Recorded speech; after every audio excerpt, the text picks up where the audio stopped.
Okay. Hello. Welcome to episode 3 of our podcast, Draper Sucks. Thank you to Mr. Math Boy for creating our wonderful theme song. It's very 80s sitcom, just like our conversation. My co-host, as always, is Cam. How are you? Okay. Okay. It's good to see you showed up. All right. Yeah, this week we're talking about a couple things because we missed last week's episode. I'm sorry. Reasons. I'm just really sad in my life right now. Yeah, well, your life is sad. I don't blame you. Going through lots of sadness right now. We'll deal with it. Anyway, sorry for last week's absent episode. I had absent episode. There was no episode at all. Yeah, well, that's what I'm saying. It was absent. It was supposed to be there, and it wasn't. So it was like absent. It's like you were talking about the episode itself as being absent, which isn't true. Well, no, that's true. Okay, fine, yeah. So, we didn't record one last week because I'm just recovering from laser eye surgery, and I wasn't prepared to sit in front of my computer screen editing this arsehole's voice for an hour. Actually, what happened was that he went out for a night in the town, and he got really hammered, and he couldn't see for a couple of days like Dignan, and so he couldn't do the show. So, I don't know if he did. You ever hear that story? Yeah, he woke up and he was like blind. I would be terrified if that happened to me. It's like life-changing experience. You get up and you're so drunk that you can't see. Yeah, that's pretty fucked up. This one time, after my 22nd birthday, I got really drunk and I vomited so much that my eyes got bloodshot. I had at Cow's house? No. That was his 21st. This was my 22nd. At his house, I just vomited on the carpet and on his bed. But no, at my 22nd, I vomited so much that my eyes got hemorrhaged on the inside because of the violence. If you exert enough force. That happened to me before. It was disgusting. I looked like I was a zombie for about 3 or 4 days. All right, probably more than our listeners need to know about our drunken exploits. We have a whole lot to discuss this week. I recently caught up with Game of Thrones, the entire first season, in a couple days. Which you did pretty quickly. I'm pretty impressed. Yes, thank you. Got the first season of that done in the first 2 episodes, obviously, and of course, both episodes of Mad Men and whatever else we may throw into this 6-hour show. So yeah. What did you think of the first season of Game of Thrones? Because I didn't watch it. I watched it from 1 week at a time. But you watched it all in one go. How does it lend itself well to that? I don't really even. Now that's a good question. I don't really seem to notice too many different. I've only seen one episode that has aired, so I can't really compare it right now. So I mean, I'm gonna have to wait a little bit longer to see the episodes week by week. But yeah, I mean, it probably makes this stuff seem more thrilling, and just the things that happen. You can access their outcomes quicker. Yeah, when you're watching it 1 week at a time, it's especially if you haven't read the books before, like I haven't. It's sort of it feels like for a month that you got no idea what's going on. Because there's like 4 episodes where you don't know what the characters are called, you don't know what the politics are. HBO shows love to do that. They love to throw you into a show and not tell you what anybody's name is. I mean, it took me until probably the 5th or 6th episode, and that's with help from, after that it was help from friends that really, so I started to get familiar with the characters' names. And still, I don't know some of the outlier characters, but everyone else, I'm pretty good with. Yeah. A lot of stories, a lot of TV shows begin, like Mad Men begun in that way where they'll introduce like if it's a business or whatever, there'll be a new employee, and so they'll show the new employee around and introduce them to all the staff, and then that'll be like the audience's introduction. But HBO don't do that very often. Yeah, it's because HBO knows what the fuck they're doing. Well, it's because they know that they can get away with it because people will watch the shows anyway. That's it. So what did you think of the first 2 episodes of this season of Game of Thrones so far? Yeah, I thought it was great. I'm pretty happy that the show's back, and I'm looking forward to what's going to unravel in season 2.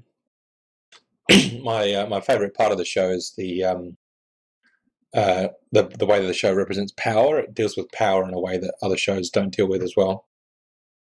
but What do you mean by especially that? What do you mean by that specifically? well, all the different people that are Vying for it? yeah vying for the throne. They're all sort of they've all got well, a few of them have got legitimate reasons to it, but they've Well, there's really only, Stannis is really the only one that has a legitimate claim. Stannis Everyone and else is just kind Daenerys. of, well, yeah, Daenerys, but Although, fuck her. are women allowed to be, are women allowed to sit on the Iron Throne? I haven't read the book, so I don't know. But yeah, she's definitely got the most legitimate claim to it. But yeah, what I was saying is all the different people. Well, she doesn't have any brothers or anything left, right? No, I don't really know how that works. Who knows with that fucking show? Maybe one of the dragons would be the king. yeah. But yeah, like all the different people that are vying for the throne have all got different ways of going about sort of proving that and acquiring the men to sort of fight for them. And I like the way the show portrays that. Well, it's really building itself up towards that entire clash of kings or whatever it's called in the books. That's book 3, isn't it? I don't know. Well, that might be the title of the book, but I know there's supposed to be a huge battle in this season. Yeah. We're obviously both green when it comes to this series. Oh no, I haven't read the books. I must be a faggot. Let me kill myself right now because I haven't read the literacy. Go fucking die. Wow, you mad, bro? I'm very peeved. My jimmies are rustled right now. I can tell. But that's just the thread on. You should read the thread on 5.8. I mean, I know you do, but other people in there, like, if you don't read the books, you're a faggot. Like, shut up, dude. You're already a faggot to begin with. The books have been going for a long time. So some people have got it ingrained in them pretty hard. I think the first book came out in like 97 or something like that, 96. I think the first book came out before that, like early 90s. Yeah, well, at any rate, people have been into it for a long time, but I never heard of it before. And they can go fuck themselves. Yeah. We're not talking about the books. We're talking about the HBO television show, which has live 1080p tits. So go fuck yourself, book readers. Yeah, that's another thing that the show is famous for, and every other HBO show is famous for, is a significant amount of nudity. Not nearly as much as this television show. This is the only HBO show I've watched where it seems like every sex scene that they show is gratuitous actual penetration. Yeah, it's like semi sort of. It's basically porn. A good 20 minutes of each episode. But you feel like other HBO shows do it because they have to, because they're on HBO and there has to be nudity, otherwise they won't be allowed to. Every HBO show has to say fuck and cunt. Yeah, has to have nudity, and there has to be gay characters in the main cast. Like in The Wire, there was like gratuitous lesbian sex scenes, just because HBO said, right, we need one, otherwise this shows people won't watch it because they. That was the only good scene Kima has in the entire series. Yeah. She's a combination of two of those things that HBO needed. She's gay, she's black, she's lesbian, she has sex. Oh yeah, black too. Well, we got the pirate in the last episode. I think that was the first black dude, wasn't it? Yeah, it is, yeah. Yeah. There's none in the Dothraki tribe. No, they're more sort of like Arab sort of looking people. Yeah, the way that the show has built up these different groups of people is done pretty well, and it sort of makes you interested in the mythology of the world and in its it cuts between history. The different groups of people very well. Yeah, it's a scatterbrained show, almost like The Wire, with all the different narratives, but it does them all very well and almost equally, and it's pretty seamless. And a lot of the some of the worlds don't even seem that far removed, but with the people involved, of course, it is. Yeah, it doesn't feel cluttered as much as it could do with as many characters and as many sets as it has. But the way I'm also waiting for some silly dream scenes besides the one that Bran's had. Over and over again with the raven with 3 eyes. Yeah, you need some Tony Soprano scenes, where there's 3 episodes in a row of him in a coma, and Ned Stark's lifeless head is talking on a spike and all this shit. Yeah, 6 Feet Under is another show that has dreams sequences, but the way that 6 Feet Under does it is it's kind of like the person talking to themselves, but they're talking to another person. They think they're talking to another person, but they're really sort of having this conversation in their own head with another part of themselves. And isn't that what dreams are? I mean, communicating with yourself, trying to hint to you what you're feeling so that you know it in your consciousness. Yeah, that's right. but I feel like 6 Feet Under deals with it in a way that hadn't been dealt with before on TV, and now other shows have sort of realised that it's a really interesting way to portray a character, and they've sort of copied it from them. Well, speaking of dreams, we're going to be talking about the gratuitous dream sequence on the brand new Mad Men episode, but we're going to talk about last week's episode first, so we don't skip ahead and confuse any of our viewers, listeners, people. We wouldn't want to do that, would we? No, our dissensions and the other person who listens to this would be pretty upset. We'd get literally 3 angry emails. This is literally the worst podcast I've ever heard. So yeah, last week's episode was the Rolling Stones concert, which they went to. Tea Leaves, as it was called. Yeah, directed by John Hamm. A very weird direction. I thought this show felt like it was, almost felt like it was a completely different show. I mean, a couple people disagreed, but I thought that a lot of people thought that it was kind of weird. Just the way everything, I don't know, just the way it felt and looked, it just felt different. Well, it was probably the first time that that Betty and Don had sort of major scenes completely separate from each other. Sort of, during the divorce and a little bit afterwards, they were in scenes, but they were sort of still together in the scenes. But in this time, it was more disconnected. Like they were now officially 2 separate people, and Betty doesn't seem to be able to deal with it as well as Don is, or at least Don is much more busy in his life. Well, he is married now. I guess Betty is too, but it was funny to think that, she's running around her house trying to find Henry, and then she just calls Don. And, they talk, and she's obviously, looking for comfort from. They obviously still got this weird thing going on. They still got feelings, obviously. I mean, who wouldn't? Being married for 10 years or 12 years, whatever it was, and they've only been divorced for what, a year and a half, 2 years. And she tells him or asks him to tell her what he always says. Yeah, she's just, Betty's weird. Also, this season of Mad Men so far really hitting on this youth theme, and just the way they're adapting to the changing environment of the 60s, and the way that the people are adapting, the way that the children are adapting to that environment.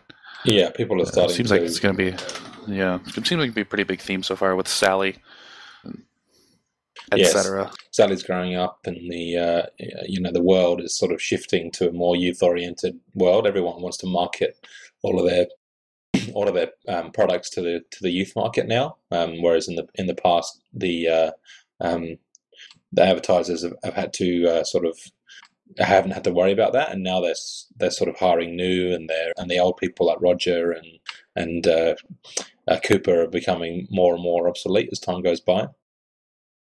Roger's becoming completely obsolete. I mean, that scene when Pete revealed that they had signed Mohawk and basically took all the credit for it, and you can see Roger was pretty upset. And then he said, "Oh, well done, Roger. You can have this account. I'll let you have it since you don't have any others." It's rubbing it in his face so much. Yeah. And then in the next episode, he completely screws it up. Did he? I don't remember that. Well, yeah, I remember Pete rolls into his office. He's like, "Yeah, Mohawk's going to want to see the presentation on Monday. Peace out." And Roger's like, yeah, that's right. That's the presentation. All he does is sit there and get drunk and smoke cigarettes in the office. Yeah. He finally gets a bone thrown at him, as insulting as it was, and he still screws it up. Yeah, forgets to do any work. And Peggy's scene with Roger... Oops, dropped my shit. Peggy's scene with Roger was really good as well. She's becoming so much more confident in her role, and it's great to see that in a change in a person. As we were saying, Tea Leaves, last week's episode, talking about Roger's continued lack of relevance, destroying his either self-confidence or self-worth or all of those things. And he's just he's ruining it. Who is? Roger's ruining it for himself, you mean? Yeah. Yeah, well, he's become sort of... He knows that he's obsolete now, which is the worst thing for him. He knows that other people see that he is obsolete, which is he can't get over, and he's unable to accept that after so many years of being the most relevant person at the company. Well, yeah, in the the last episodes of season 4, he was ready to just give up and go golfing or whatever it was that he said. But Don and Cooper kind of forced him into purchasing the company back. Oh yeah, I forgot about that. Wasn't that season 3 that they did that? Was that the end of the season? Yeah, that was the end of season 3, sorry. Because Stanley Cooper, Draper Price has been around since season 4. Shut up. Shut up. I remember because I love that scene where Lane gets the phone call from St. John and gets fired. Happy Christmas. Yeah, very good. Happy Christmas. The skipping to the end of Tea Leaves when Betty was eating Sally's unfinished sundae. Oh yeah. The song that plays is from The Sound of Music, called 16 Going on 17. And just kind of, I thought the lyrics, because I heard the song and I wanted to listen to it, I thought the lyrics were pretty fitting to what's happening with Sally and Betty and their relationship and how Sally's growing up and just, how shit goes on like that. Yeah, well, that Sound of Music was from that year, wasn't it? It's from 65. I thought it was earlier than that. I'm not sure. The show's always been final song's always been relevant and timely and stuff. Yeah, it was 65. Yeah, I was thinking of something else, but yeah, it came out in 65. Yeah, I remember. But it's just another thing about the show that they throw stuff in there that most people wouldn't give a second glance to. Yeah, it's very. You really got to pay attention to the details.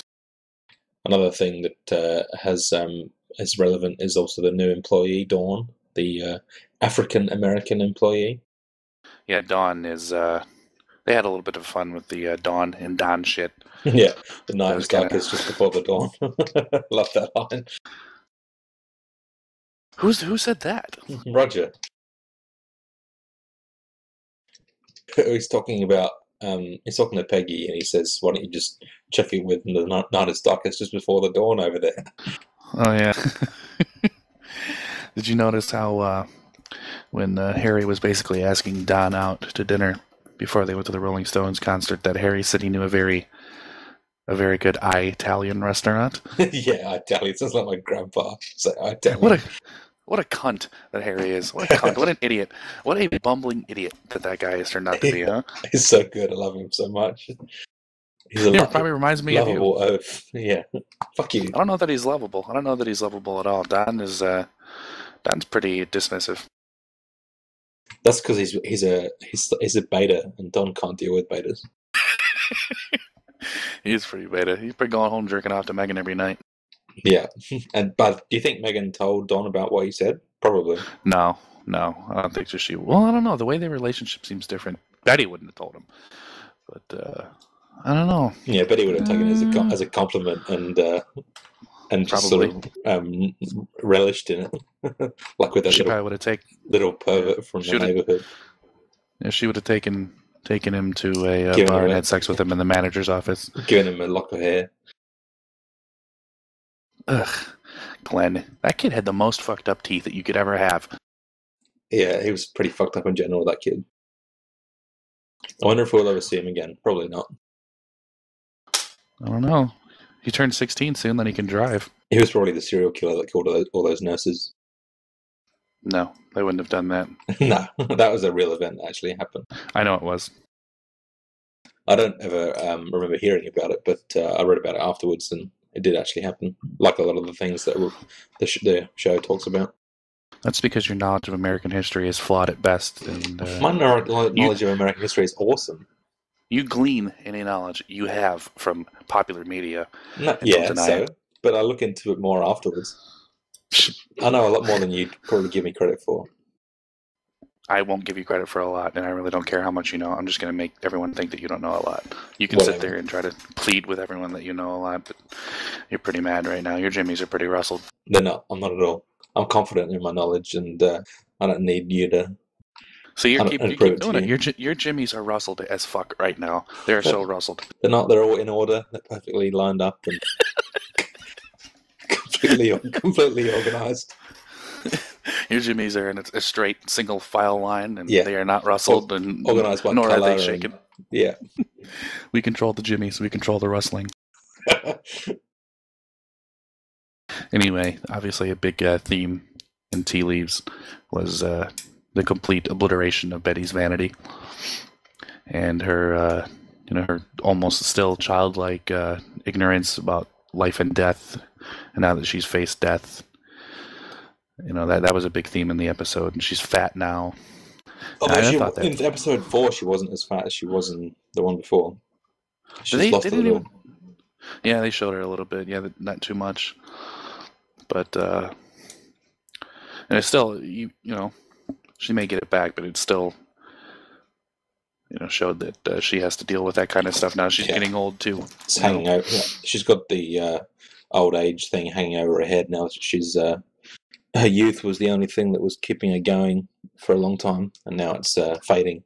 But she's dealing with it reasonably well because she has Don to support her still. Yeah, and it's funny how much she really doesn't seem to really give that much of a shit about Henry, and Henry pretty much he truly does seem to love Betty, and Betty doesn't really seem to care that much. Yeah, that's right. So let's talk about Game of Thrones a little bit more, or as it's sometimes known as Game of Incest. Game of Porns? Yeah. Game of Tits? Yeah. Game of Imps? The incest level in the second season seems to be even higher than it was in the first season. The horseback incest level is extreme. It's Good extreme. Lord. That was so... I mean, before I was like, oh yeah, this is all right. And then when he finds out that it's her sister, it's like, what the fuck is wrong with you, woman? Good God. He didn't stop him? It seemed like she had a pretty decent rack. I wanted to see them. But, of course, HBO was teasing me. We probably will. We've seen everyone else's. What, that is that's a true question. What female characters have we not seen naked besides Kat? I can't think of one. We haven't seen Cersei naked, I don't think. Cersei. We haven't seen her naked. At least not. Unfortunately. Not completely naked. We haven't seen Sansa. No, well, that's because that would be illegal. How old is she? 14? 13? Fuck. You can never tell. You can never fucking tell. Dude, I can tell. And no, it wouldn't be illegal because in the movie American Beauty, I forget what her name was, the actress, but she was 16 when they filmed her. No. But, yes, that's the other Thora one. Birch. Yes. She was 16 when they filmed her. Both of them can get it. Yeah. They can both get it for sure, but yeah, Thora Birch was 16. Would you stop interrupting me, you fucking cunt? Yeah, she was 16. Her parents were on the set. They permitted it. So the actress that plays Sansa is actually 16 as well, so maybe it's something we will see. Sansa, huh? You and your accent, you fucking... Sansa, whatever. Sansa. You probably say Z too for Z, don't you? Yes, I do. Well, why would you say Z? Why would you add extra letters to it? Because that's what the letter is. So if you're spelling the word Zephyr, you'd say Z-E-P-H-Y-R. That's right. That's fucking retarded. You're stupid. You're dumb. You're retarded. I never said you were retarded. I said you were stupid and dumb. No. Okay. Your jimmies are so rustled this episode. You're the one that's getting mad about my pronunciation of letters. It's not a pronunciation of letter. It's a fucking simple fucking thing that you're screwing up. It's not me. It's my whole... You're choosing to do it. Don't tell me it's not you. It's my whole ethnicity. Don't be racist. So, Z-O-R-B-O. Fucking God. Now whose jimmies are rustled? My jimmies are incredibly rustled right now. You're the one who's getting mad about my pronunciation of letters. My jimmies are as rustled as opening up an unpopped bag of popcorn onto a sheet and rustling the sheet up into the air and letting the pieces fall where they may. That's how rustled my jimmies are right now. The girl that plays Arya is 14, so we probably won't be seeing anything from that for a while. Thankfully. Yeah, that would really be weird. Her arc is one of the ones I'm interested in the most, more than anyone else. Yeah, well, that's going to start kicking up probably pretty soon. Yeah, she's going to be a fearsome character later on, I reckon. She's going through a lot of things which are going to change her as a person. She's going through changes like that Eminem song. I'm going through changes. What song is that? Going through changes. I don't remember that. New, it's on this shitty album. I don't listen to new right? Eminem records. What do you take me for? Right? Oh man, new Eminem's so shitty. Oh god, his new shit sucks so bad. First 3 records though. Yeah. Fucking Bonser. When's the new Dr. Dre record going to hurry up and come out? Probably never. I don't care. It's too stoned to actually bring it out. Probably. It's gonna have every single song will have probably like 5 or 6 different guest rappers. He'll have one verse and it'll be talking about how much how baller he is, even though he doesn't really do anything. Yeah, that too. All right, we were talking about Ira or Zed. Yeah. I know. Said that on purpose. So the guy who plays the Robert's bastard, the former blacksmith, Jon Snow? he looks. No, Robert's bastard. You idiot. Seems like the actor looks familiar to me. Yeah, I haven't seen anything before. Yeah, well, that's because you're British. What's that got to do with it? Racist. A lot. I don't say Zed. That's what I don't say. So you're still mad about it. I will eternally be mad. Anyway, yeah, speaking of Jon Snow, is also obviously the cliffhanger at the end of episode 2 has got me riled up for episode 3 with the guys with the blue eyes. I can't remember their names now. They were the White Walkers? Yeah, that's right. They were mentioned in the very first episode, and then we've seen absolutely nothing of them since then. I almost kind of forgot about them. But they... We've seen them since then. We have? Since the first episode, yes. So I'm like almost 99.9% sure. Zed or RBO. Yeah, well, you've got the advantage because you watched the show more recently than I have. I'm pretty sure they've been seen very recently. Not that recently. They haven't been in the second season until now. Yeah. Well, very recently to me. I just finished, season 1 the other day. Yeah. It's all filmed in Northern Ireland as well. Did you know that? The whole show? It's filmed in other places, but yeah, mostly there. Has HBO done that before? Filmed something overseas? I don't think they have. The entirety of The Sopranos was filmed in England. No, it wasn't. Full of shit. Yes, it was. Look it up. No, it wasn't. You know what else was filmed entirely in England? A film called The Letter Z, starring Zed Jimmy. I hate you. I really hate you, and I'm never going to forget that. I just don't yes. Okay. The majority of exterior scenes taking place in New Jersey were filmed on location. In England. All right. We're taking the podcast to a detour right now. And it's not about television. It's about pronunciation of letters. And you need to explain to me what the fuck Zed means and why you would say it like that. Go. I can't explain it. It's just the way that the British... it's just the way that it's pronounced in Britain. And that's the original. Pronouncing it Z is the corruption. Where do you cunts get off? Where? I don't know. It's just the way it's always been. Stop getting your jimmies in a rustle. They've already been rustled. My jimmies are gone. They have moved on. I need to get new jimmies to get them rustled again. And they're coming along. I'm going to look it up right now for you. And then maybe you'll... Thank you. Zed. Okay, I'm just going to read out this bit from the Wikipedia article. Good. It's okay. I think this bit here is helpful. In most dialects of English, underline that bit. Most dialects of English, the letter's name is Z, reflecting its derivation from the Greek zeta. But in American English, its name is Z, deriving from a late 17th century English dialectal form. So the Greek zeta is the original, and that's why Z is... Oh, so that's what it is. The Britons are a bunch of Greek cunts, and Americans are just regular people. Thank you for that explanation. We can continue talking about television now. I believe we were talking about the White Walkers.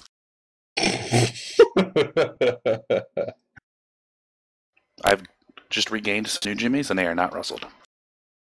Don't worry, I'll manage to rustle them again at some point later on. Well, there's other things that are pronounced differently. You say leisure, we say leisure. I say leisure. Do you? You say aluminum. Yes. We say aluminium. I don't say aluminium because I'm not a faggot. We say herbs, and you say herbs. You really say herbs, huh? Yes, because there's a fucking H in it.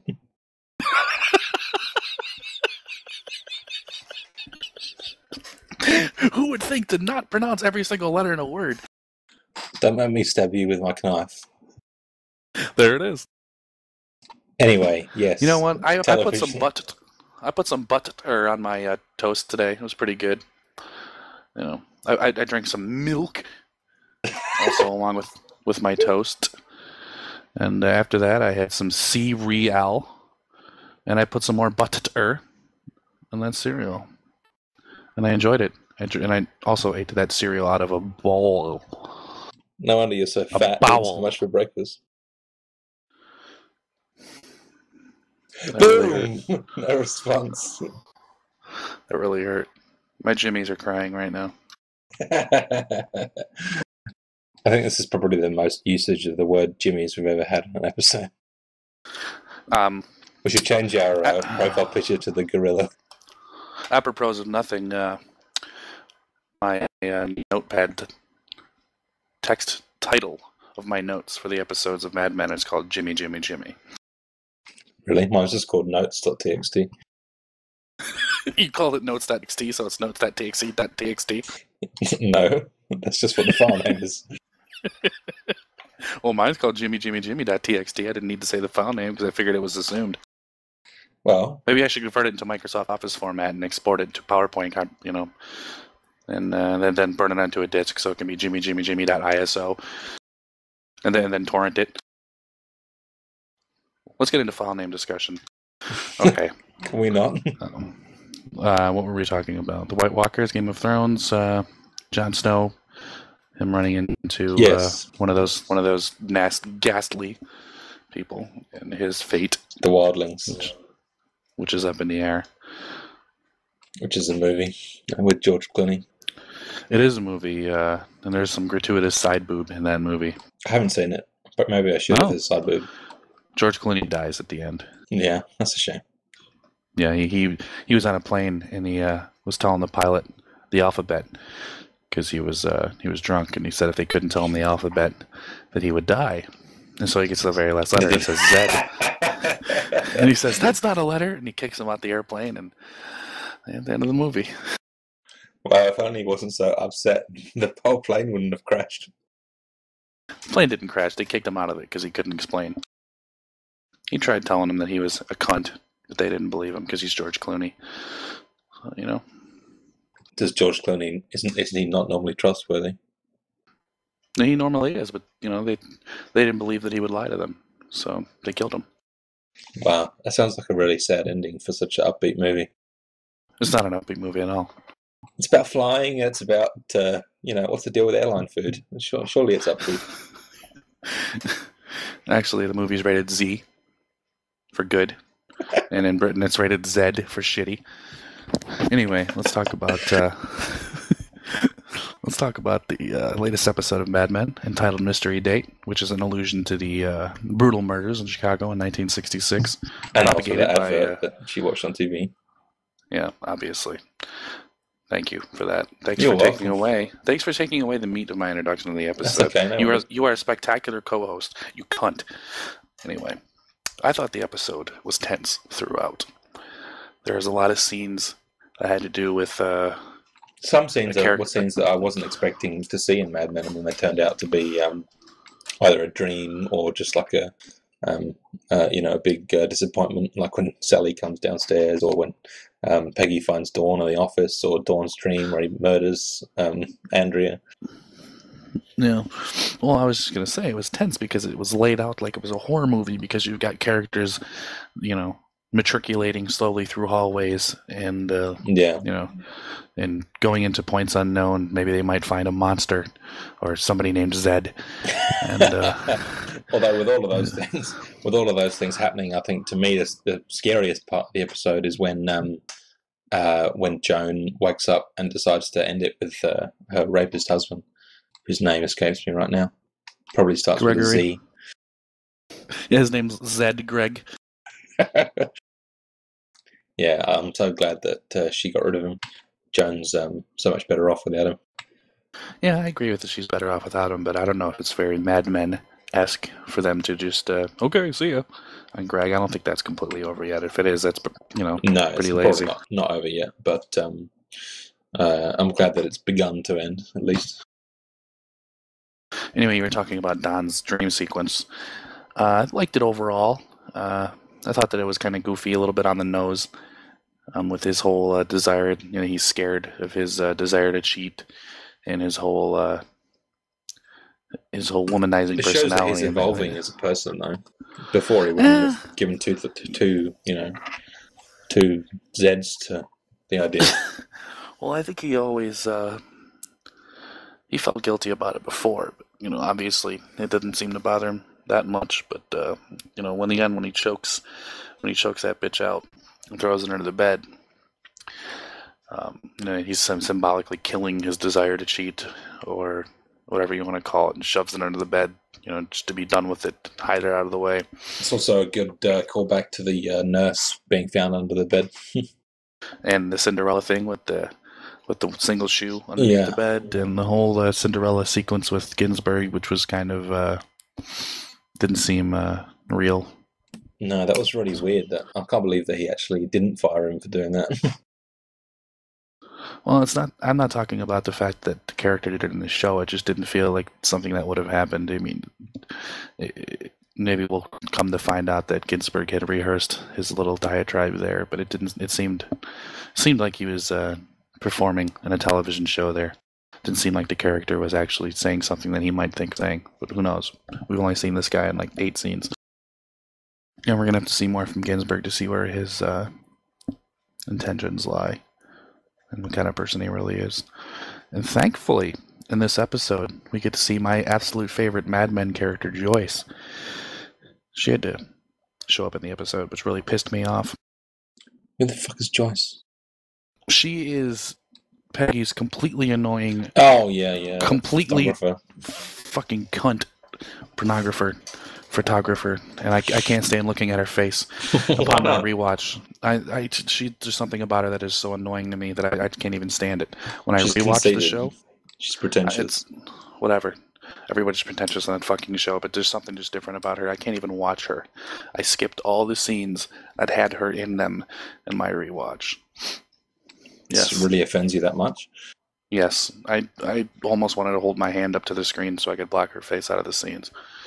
And I resorted to skipping fast forward. I'm serious. Did you not even watch it in this episode? I did. There's nothing I can do in live broadcast television. Oh, you're still live?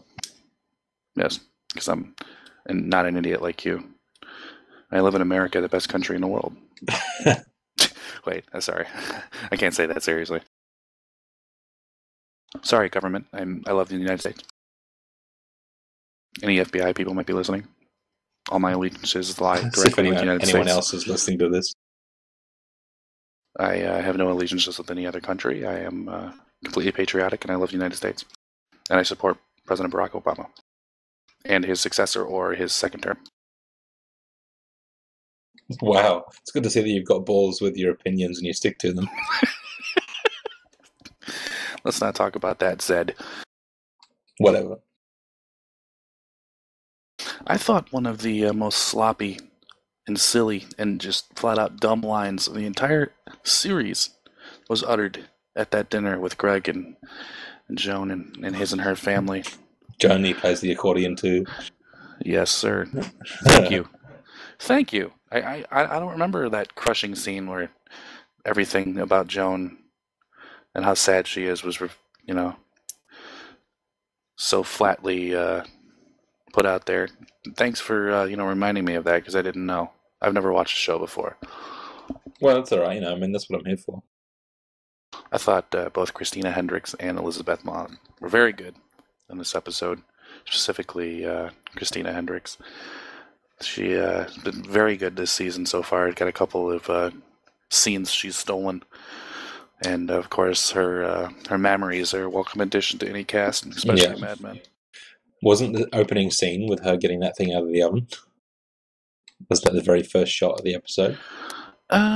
Yeah, I believe it was. I don't know if that was burnt brownies or It was a something. good way to start. Well,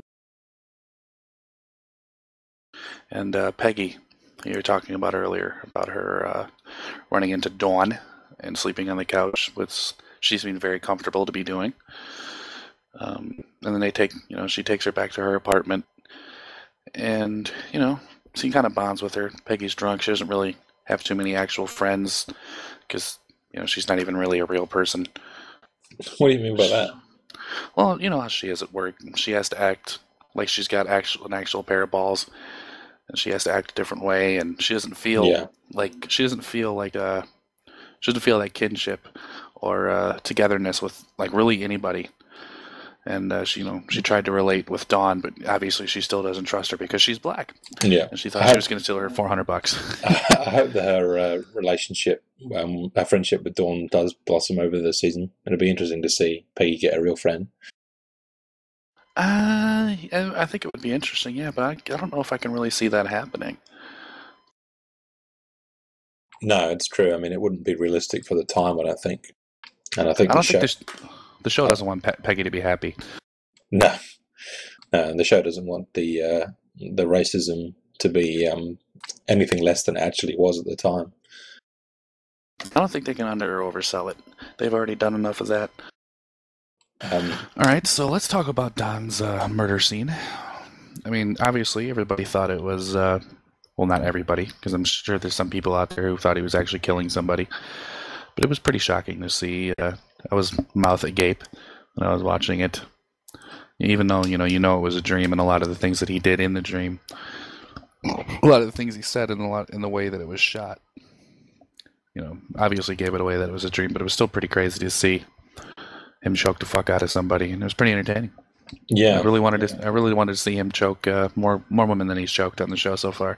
The worst part of it is that I really enjoyed it when he was doing it. It was me too. Yeah, it was. It unsettled me a lot. Do you think the whole thing? Did you say it aroused you? I said it unsettled me a lot. Oh. Although it did arouse me, of course, yeah, because that's what I'm into. Yeah, who doesn't love seeing a woman get choked out and die? I mean, that corpse, there's nothing that corpse can do to deny your cock.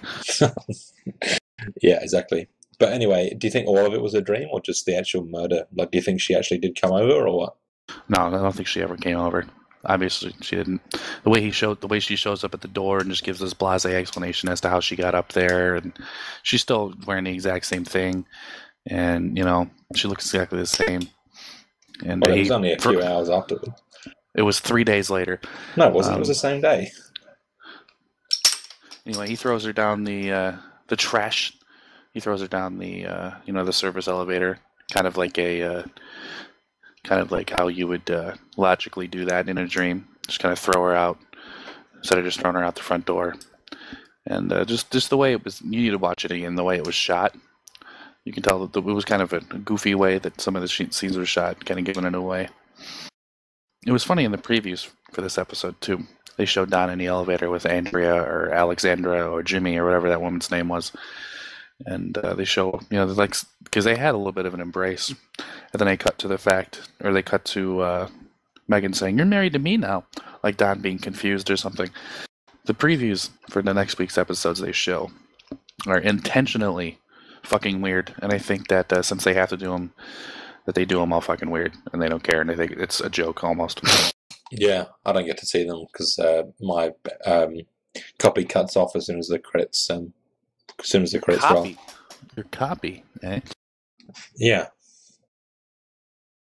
Whatever you want to call it. My edition, my version.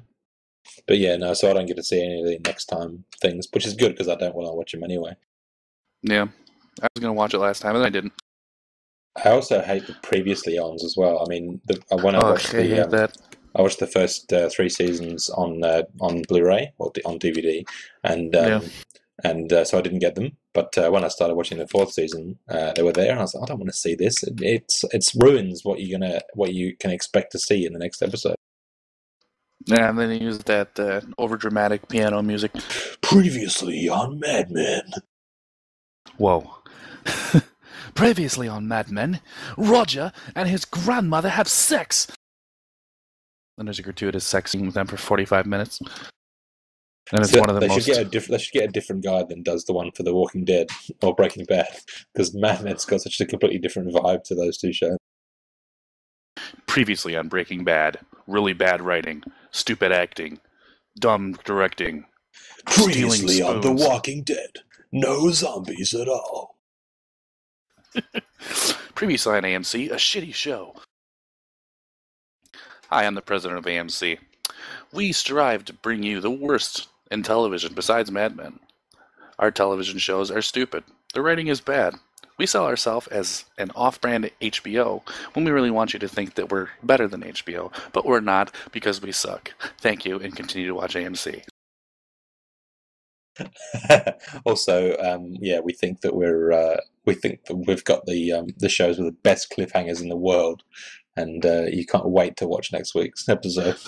There is no device worse in television than a cliffhanger, because so many shows did it so many times, and the show that I loved for so long before I decided to watch other television shows and started to realize what was good and what wasn't, Lost, used cliffhangers just like they were lights. That is how often they were used. Yeah. Almost every single episode ended up with some sort of cliffhanger. Bro, I got burnt out on cliffhangers watching Star Trek. Every single Star Trek episode, not only does it has a cliffhanger at the end of every ad, like at the beginning of every ad break, like at the end of each act, there's a cliffhanger. It's fucking ridiculous. Because it's not serialized, like every episode is standalone, apart from the 2-part ones. They just put cliffhangers in like 3 times an episode. It's so annoying. Did you say Star Trek? Yeah. What is that? It's a popular science fiction television series that started in 1966, created by Gene Roddenberry. Go on. It originally aired from 1966 to 1969 on NBC, was cancelled but found new life in syndication, and was then brought back to TV in 1987 with a new cast and was named Star Trek The Next Generation, which was on air for 7 years. Science fiction. What kind of science fiction? It's about this crew of enterprising individuals on their spaceship, aptly named Enterprise. Huh? Sorry, Starship, my bad. Stardate 105. My name's Jean-Luc Picard, and I'm gay. That's not how Stardates work, you fucking faggot. Stardate Z0Z. My co-host, Jimmy Von Jimmington, decided to have sex with Deanna Troi today. I didn't like it because I want to have sex with him because I'm gay. Also, I might have sex with Data. Peace.